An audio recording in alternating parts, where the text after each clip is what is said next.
Hey everybody, tonight we're diving into Marxism. It's one of those things people throw around, often alongside accusations of liking bad coffee and wearing berets, ironically.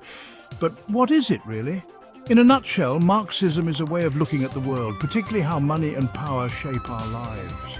It's like that friend who always points out the hidden costs of things. That friend, Karl Marx. I was a German philosopher and economist who lived in the 1800s. I argued that history is a story of class struggle, the haves versus the have-nots. I believed capitalism, while good at making stuff, was also good at making inequality. I figured we could do better. This led me to imagine other economic systems like socialism and communism. Buckle up, because we're going deep on this one. Okay, so Marx wasn't just some grumpy dude with a beard.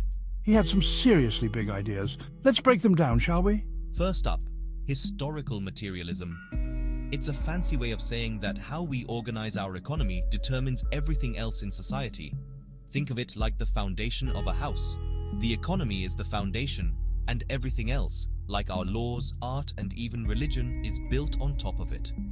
Next, we have class struggle.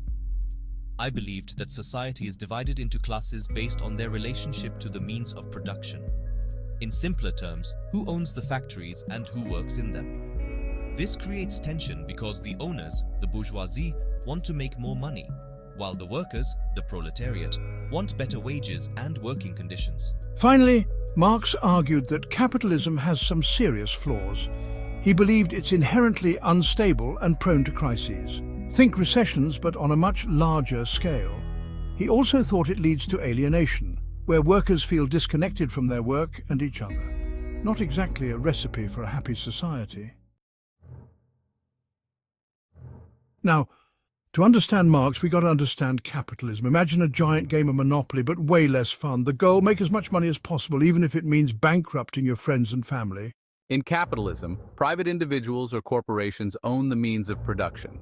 Think factories, land, machines, basically the stuff you need to make other stuff.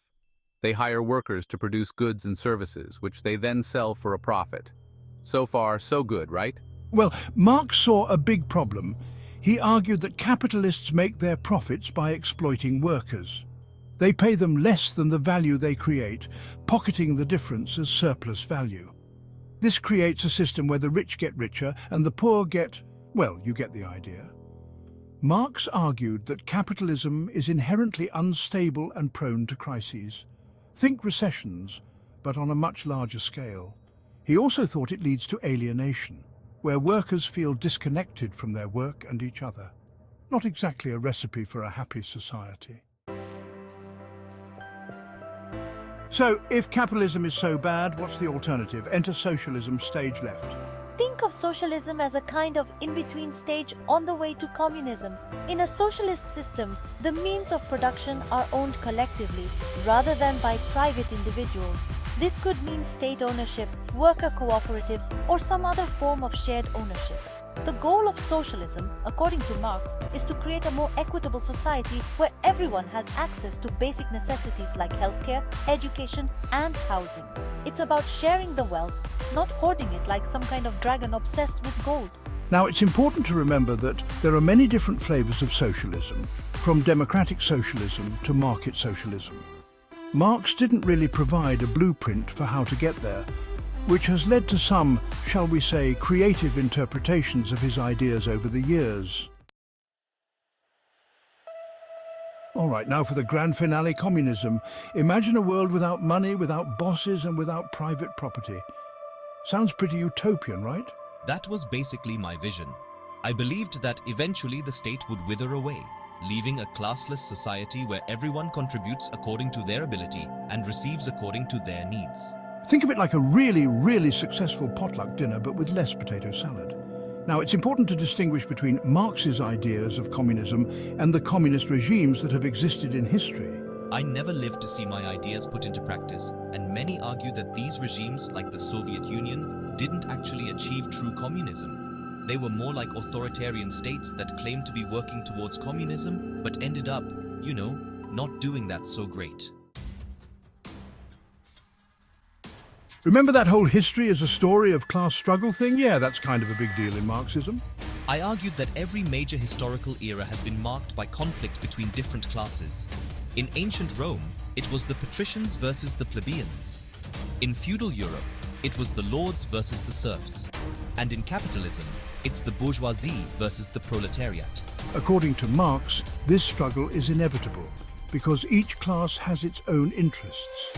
The owners want to keep their profits high, while the workers want better wages and working conditions.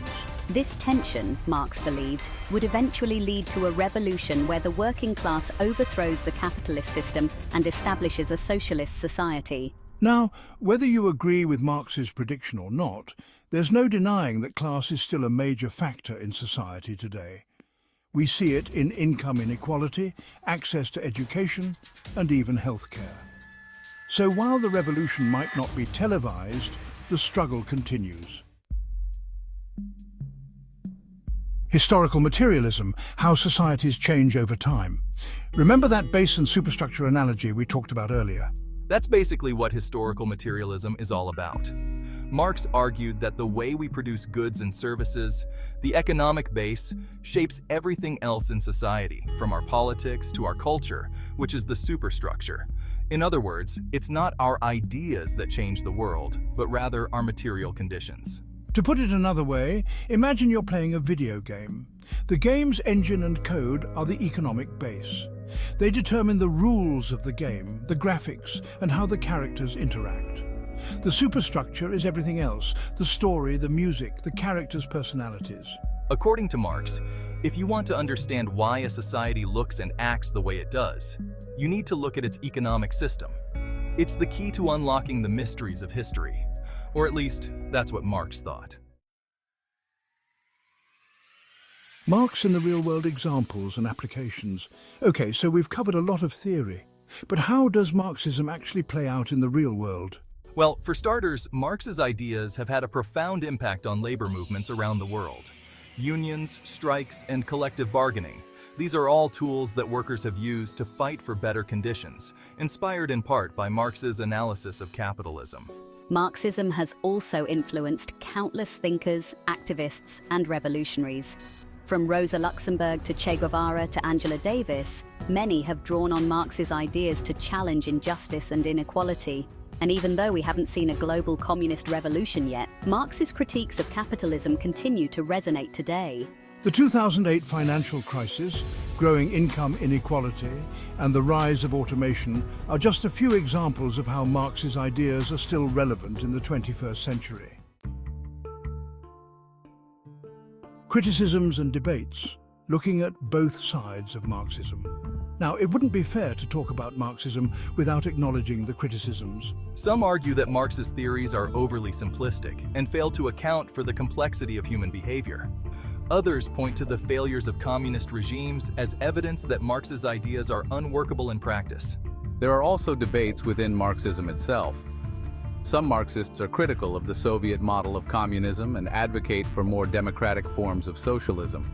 Others believe that capitalism is so fundamentally flawed that it needs to be completely abolished, while others think it can be reformed from within.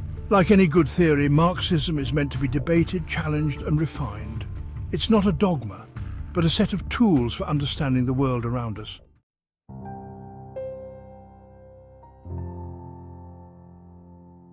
Conclusion: the enduring legacy of Marx's ideas.